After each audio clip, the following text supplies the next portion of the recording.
un tema súper interesante hoy. Y es tan interesante que estamos hablando de la misma reproducción de la sociedad, de cómo lo que nosotros hacemos y en este caso de cómo nos divertimos puede producir una influencia positiva o negativa para un futuro ciudadano. Licenciada, eh, se especificó el tema en el concierto, ¿de acuerdo? En una expresión colectiva de la cultura. Ahora le pregunto, esa misma situación en la cotidianidad del hogar, en lo que se produce diariamente, la exposición a lo que traduce este tipo de música, este tipo de manifestación cultural, no a lo que dice específicamente a lo que traduce, no produce el mismo impacto en ese futuro ciudadano. Claro está, claro está. Como ya dijimos, el ambiente familiar hace, el ambiente familiar es lo primero a lo cual estamos expuestos, porque nacemos en una casa, en un hogar. Es lo mismo, no importa que sea en un concierto, si en la casa nos llevamos con los mismos temas de violencia, de yo me peleo con mi papá todo el tiempo, de mamá y papá no se llevan bien, de drogas, de alcohol, todo tipo de exposición tóxica, aunque sea dentro del hogar, recibimos el mismo daño. No importa que sea en un concierto, no importa que sea en un hogar, en una casa, donde teóricamente estamos seguros y donde mucha gente dice, esa es mi casa, yo hago lo que yo quiero, yo puedo escuchar todo lo que yo quiero. No estoy diciendo que no puedes, estoy diciendo que hay que tener un control, porque usted tiene un menor adentro de esa casa y lo estamos exponiendo a algo que no es para su edad, que no es apto para lo que está. Bien, han coincidido en sus distintas intervenciones en que muchas veces ese ambiente inapropiado para el menor de edad se da dentro del hogar, donde se supone que debe estar esa seguridad, donde se supone que debe estar esa dirección de hacia dónde debes ir. Entonces, me gustaría, Joana, tú como parte de Conani, que nos pudieras hablar. ¿Se puede considerar como abuso el hecho de que un papá, por ejemplo, exponga a un menor de edad? Yo he visto gente con niños de 2, 3 años en un colmadón, como decía la licenciada Altagracia, comprando la cerveza, fumando juca delante de los niños, bailando de manera sexualizada. Entonces, ¿se podría considerar que eso es un abuso a un menor de edad? Bien, en ese sentido se puede considerar abuso porque hay algo que está afectando la integridad física del niño. Porque ahí se puede, por ejemplo, en un colmadón, perdón, se puede presentar un disturbio, se puede armar un pleito, un buen dominicano, sí. Además de que promueve, o sea, por ejemplo, a veces esa madre que lo lleva o el padre incita también a niños. Hemos visto videos que le dan un poco de cerveza. Entonces ya esos son elementos que no es solamente el estar en el espacio, sino que lo están exponiendo a conductas que son de riesgo. ¿Se puede judicializar un tutor, un adulto, por exponer? Vemos en la noticia, ¿no? El caso de eso fue en el día de ayer, un sargento mata a otro agente, creo que de la DGC, en medio de un juego de dominó.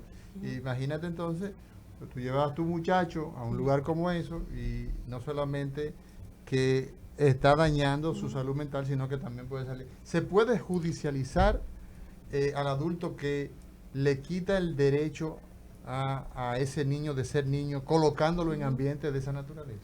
Se puede hacer una denuncia efectivamente ante el Ministerio Público de la situación, como hay muchos casos que han sido denunciados. En eso hay mucho de hacer conciencia. A veces los padres no necesariamente lo hacen con la intención de perjudicar al niño. Entonces, por eso, por ejemplo, Conani tiene un programa de crianza positiva. Y en la implementación de esos talleres, hablando con los padres, las familias tienen que ser educadas. O sea, no siempre uno tiene un hijo que llegó con el manual y de repente ya tú sabes todo lo que es bueno para tu hijo. Claro. Entonces, no es que, además, prima el interés superior del niño, que el niño vive en familia, y en eso hay que orientar y apoyar a las familias. Obviamente, si un caso de ese tipo se da, se hacen digamos que se hace una mediación, una intervención con la familia, y si la familia no responde efectivamente el niño, se empiezan a ver otras alternativas siempre que los padres no sean y no representen un cuidado integral para ese niño. Excelente. O sea, licenciada, pudiera yo inferir de sus palabras que eso solamente se da viviendo en situación de desigualdad. Los niños que se crían en hogares en los cuales tienen más posibilidades, de ir a la escuela, de educarse, ¿no se da ese tipo de situación? Claro que se da, eso como decía. Pero eso no fue lo que usted dijo. ¿Qué yo dije? ¿Cómo lo dije? ¿Eh? ¿Cómo lo dije que usted lo entendió de esa forma? Bueno, pero dígalo para yo comprenderlo. No, lo que digo es que siempre que se da una situación de riesgo, ya como mencionaba, la ley establece que las denuncias deben hacerse y se han recibido denuncias de diferentes estratos, digamos, en diferentes ámbitos. Claro. Y todas las personas son sujetas de que si se está dando alguna alteración en lo que representa la integridad del niño, eso se procesa de manera, obviamente ese proceso lo lleva el Ministerio Público como la entidad responsable. Mira, hay una cuestión y es de prevenir quizás la exposición a los lugares públicos, o sea, las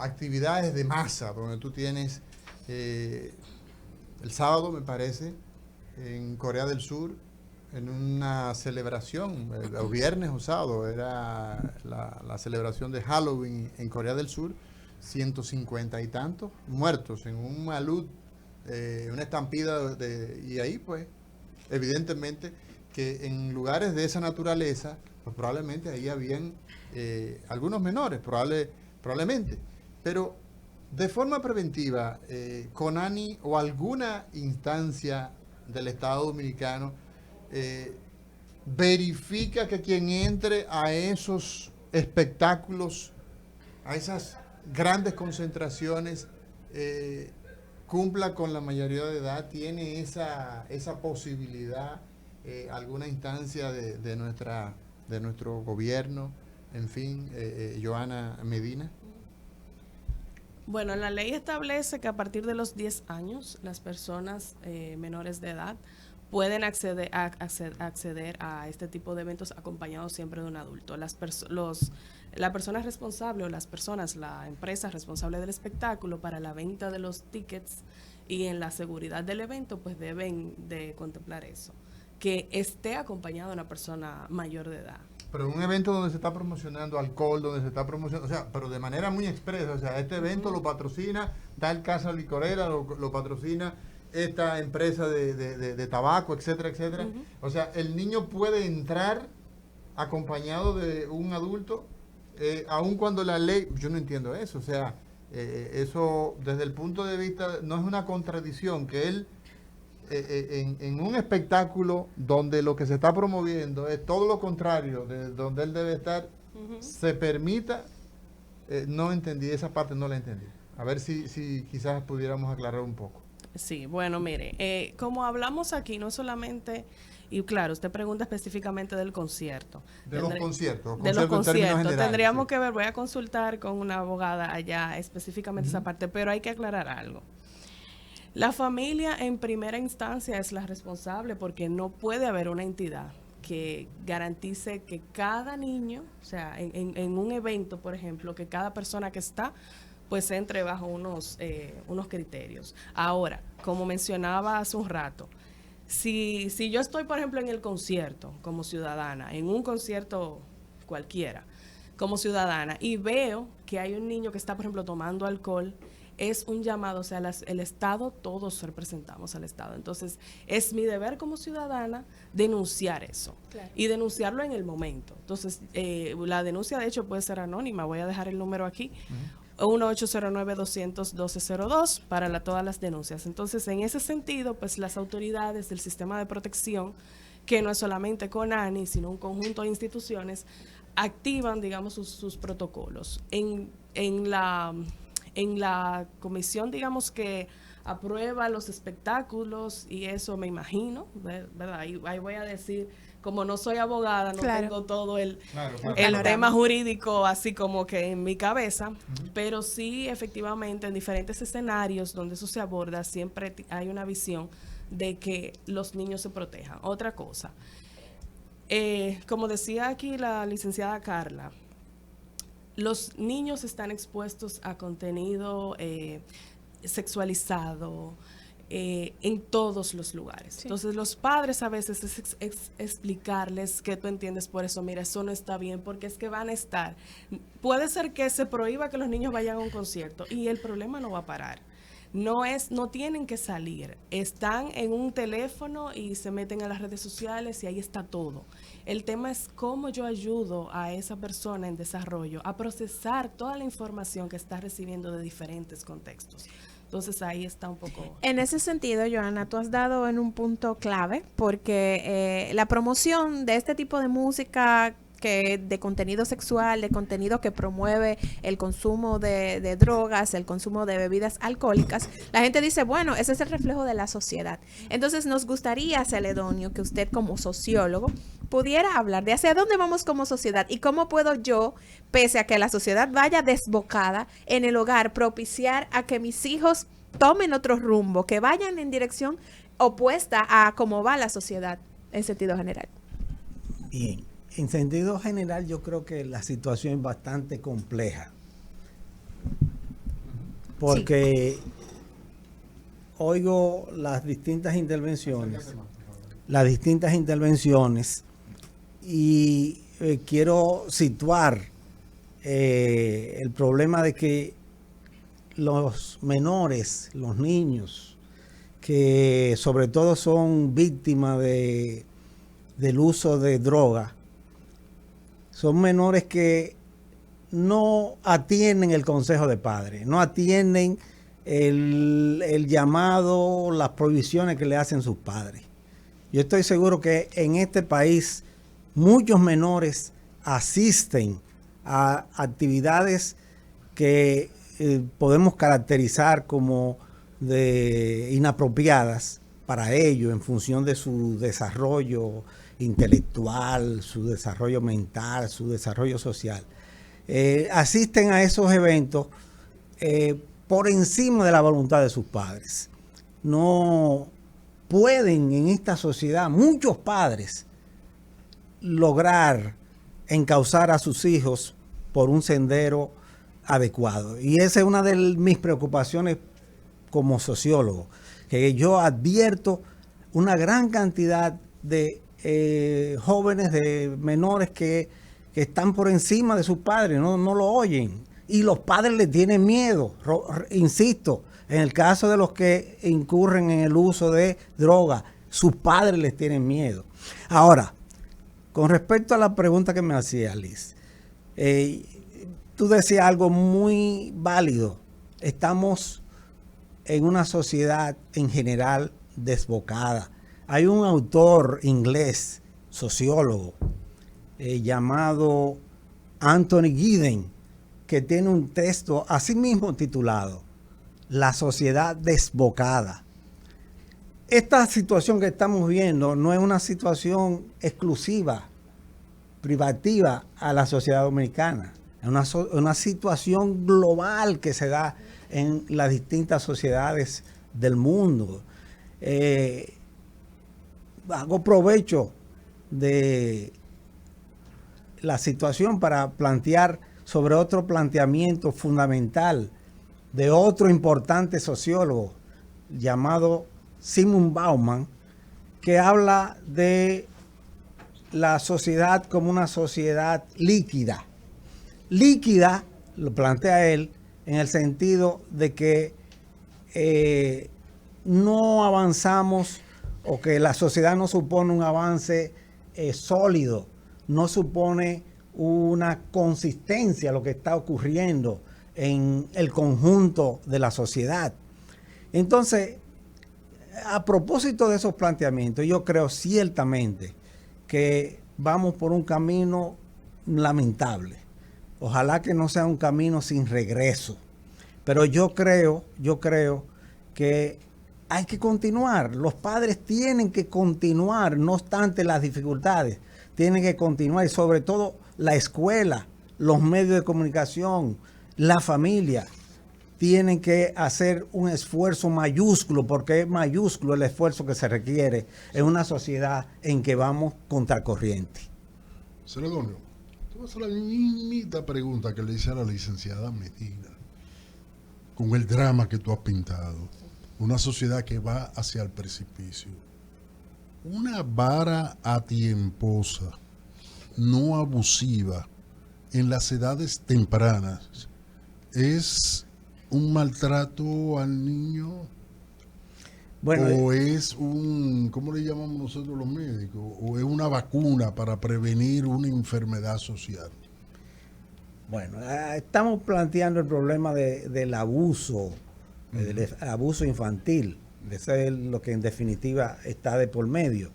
Un abuso infantil que supone una acción que daña a los individuos.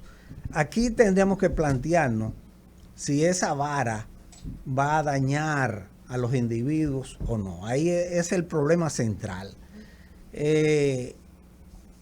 Y se ha planteado, tú específicamente planteaste, que depende de la forma en que se hace, porque habitualmente esa vara se usa de manera un tanto violenta. Con rabia, con ira. rabia. Claro. Yo creo que hay otros procedimientos. Podría darse casos muy excepcionales en que habría que recurrir a eso, pero yo digo muy excepcionalmente. En sentido general, yo creo que hay procedimientos, porque ¿por qué no se le puede al niño explicar o castigar con algo que a él le gusta y que no va a poder acceder a ello si comete tal o cual acción? ¿Por qué no? Entonces, yo te respondo de una manera quizá un tanto mediatizada, en el sentido de que podrían darse casos, pero en sentido general yo creo que hay que evitar, que hay que desechar el abuso infantil. Johanna, Bueno, ya tienes por lo una menos contigo precisión que avanzamos hacer. algo, porque tú dijiste podría darse el caso. La licenciada fue con un no rotundo. ¿Está Ella bien? tiene una precisión que hacer. No, Adelante, yo Johanna. en eso solamente agregar que hay que pensar en formas alternativas de hacerlo distinto, porque Sí. ya encuestas nos han dicho que el 64% de las familias aquí utiliza el castigo físico y mire cómo vamos. Claro. Entonces, definitivamente eso no ha sido efectivo, no es efectivo. Las familias deben aprender otras formas, hay que comunicarse mejor. La violencia perpetúa la violencia. Nosotros hablábamos ahorita inclusive de roles que quedan así, que el trabajo que hay que hacer a nivel de las familias y de la sociedad es un trabajo fino y requiere de un enfoque multisectorial. O sea, realmente apostar a que dar una pela es lo que va a corregir, es lo que justamente tiene a las familias como trancadas, en que no sabemos qué hacer. Entonces, hay otras formas. Hay familias que dejan que sus hijos, por ejemplo, escuchen un tipo de música o vean una película clasificada para su edad. Y aún así es que tú entendiste, mira, esto es así, porque están en el mundo y en el mundo hay de todo. O sea, no podemos tenerlo en una caja pretendiendo que ellos no se enteren de las cosas. Como decía Carla, los niños entienden a su forma. Entonces, es redireccionar la información, porque información hay de más. Bueno, fíjate, hemos hablado como de muchas cosas y es importante tomar en cuenta que un cuerpo que va creciendo y, por ejemplo, a un niño pequeñito, tú no le puedes dar alcohol Claro porque que el alcohol lo que hace es que suprime el sistema nervioso central, lo deprime. Entonces, al deprimirlo, el cerebro no va a tener su función adecuada para que el niño pueda recibir y pueda tener el desarrollo que tiene que tener en todos los aspectos de su vida.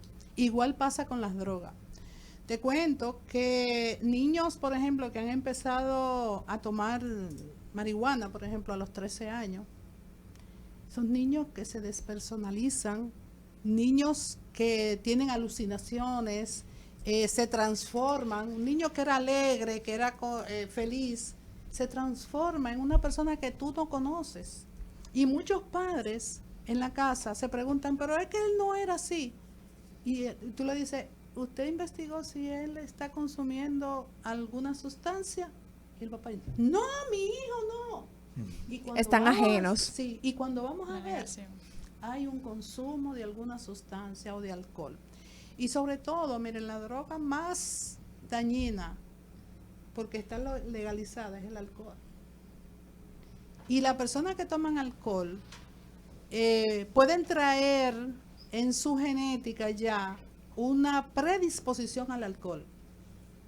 Por ejemplo, hijos de padres alcohólicos tienen un síndrome de las personas que consumen alcohol, o sea, y es un niño que va a tener una dificultad para aprender en el aprendizaje, en su comportamiento, puede tener un TDAH, que a veces no saben por qué el niño es tan hiperactivo, es porque tienen unos padres que consumieron alcohol. Entonces, a ese niño que viene con una predisposición de alcohol, tú le das alcohol, va a ser un alcohólico. Claro. A temprana edad. Además de que está ya el ejemplo y el Exactamente. tema genético. Exactamente, y es un niño que no se va a adaptar a ninguna circunstancia, es un niño que va a pasar lo que decía Celedonio, no va a obedecer, no va a acatar órdenes porque él está dominado por una sustancia que es la que les rige su comportamiento. Así es. Entonces, en estos niños, cuando comienzan a consumir alcohol, con una mamá que consume alcohol y ve a su mamá consumiendo alcohol, él va y coge la botellita Claro. Y hace lo Claro. mismo. y comienza a hacer lo mismo. Así O sea es. que Carla. Realmente muchas veces tenemos esa cuestión de yo voy a dejar de los padres decirle, no, que yo quiero enseñarle a mi hijo a beber alcohol. Ese niño no tiene la edad para beber alcohol todavía. No importa el hecho de decir, yo lo hago en mi casa para que él esté protegido. No. Eso no es protección porque tú lo haces en tu casa bajo tu control. ¿Por qué? Porque si hay leyes de los menores de tanta edad, dependiendo de los estados, dependiendo de todo, los menores de tanta edad no pueden tomar alcohol, hay evidencias de no se puede. No se puede. No es no porque no, es porque no hay es una exactamente, consecuencia. No es no porque no es no porque yo te lo digo, porque yo estoy... No, yo te lo digo porque hay evidencia de eso. Claro. Como dijo la licenciada, también tenemos evidencia de... Mis padres fueron alcohólicos, yo tengo muchas más probabilidades de yo tener problemas de adicción, que sea de alcohol, que sea de droga más pesada, como marihuana, cocaína, todo tipo de droga. Pero hay evidencia de yo voy a tener mucha más exposición.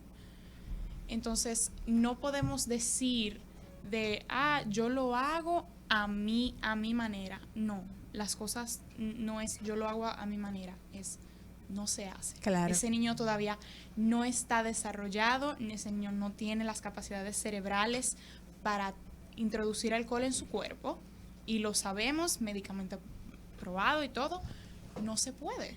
Bien. No se puede, no importa que sea en tu casa, no importa que sea al lado de tus padres, no importa. El daño Yo es soy- igual, el claro. daño es igual. Claro. Entonces, ya llegando al final del programa del día de hoy, me gustaría que nos tomáramos unos minutitos para que cada uno de ustedes, desde sus diferentes posiciones, pudieran dejarle un mensaje a los padres que nos escuchan en el día de hoy, porque en este país, particularmente, la gente cría bajo la premisa de que cada papá cría como le da la gana. Yo sé cómo estoy criando a mi hijo, y bajo esa conclusión, muchas veces exponen a sus hijos a ambientes que no son adecuados y les propician una vida que muchas veces tú ves que el niño comienza a delinquir, comienza a tomar la calle, y no es su culpa, sino es una consecuencia de cómo le han sido inculcados ciertos valores y ciertos principios en casa.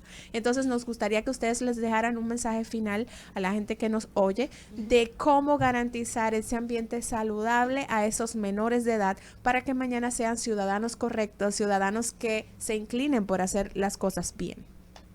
Iniciando con Joana. Adelante. Bueno, yo tengo mucha fe, digamos, y apuesto mucho a que hay que hacer un trabajo de introspección primero, o sea, como persona. En mis años donde yo era la niña, cosas que yo sé que pudieron haber sido mejores. Hay que trabajarlo, porque uno obviamente se crió bajo ciertas condiciones. Sí. Entonces siempre hay algo que puede mejorar, y el tema de ser padre es algo que se debe educar. Ya también hay evidencia de que justamente el no tener conocimiento sobre el desarrollo de una persona pues te limita en la capacidad de ayudar a que esa persona se desarrolle. Entonces hay que buscar información. Por eso nosotros, como decía, y en diversos programas que se implementan desde otras instituciones y desde la sociedad civil, se educa a los padres justamente como decía Carla. No es esto no porque no se puede, sino porque esto tiene un efecto negativo. Claro, en explicar. el desarrollo. Entonces, la información es valiosa cuando es una información científica que tiene la evidencia y te permite también que tu hijo, tu hija, pues comprenda que tú le estás cuidando. Entonces, en ese sentido, educarse y obviamente en los casos donde las personas por alguna situación pues no tienen las habilidades para asumir el cuidado del niño, pues ya entraría el sistema de protección para trabajar para dentro de lo posible garantizar que ese niño pueda vivir en una familia bajo otras condiciones. Excelente, Carla.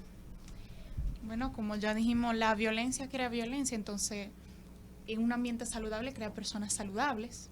Y como dijo la licenciada, informarse, comunicar, estar al tanto con las cosas, y también quisiera decir no temerle al fallo, a fallar.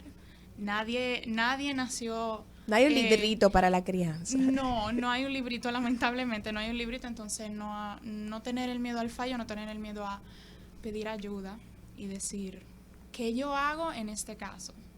Pedir ayuda y crear un ambiente lo más saludable posible, no solamente porque ese niño se va a crear como una persona saludable mentalmente y físicamente, sino porque también nosotros como padres, bueno, no yo, pero las personas, los padres y todos, sean adultos saludables, porque no terminamos de aprender las cosas aún cuando estamos adultos. Excelente. 1 minuto, Altagracia. Celedonio, adelante.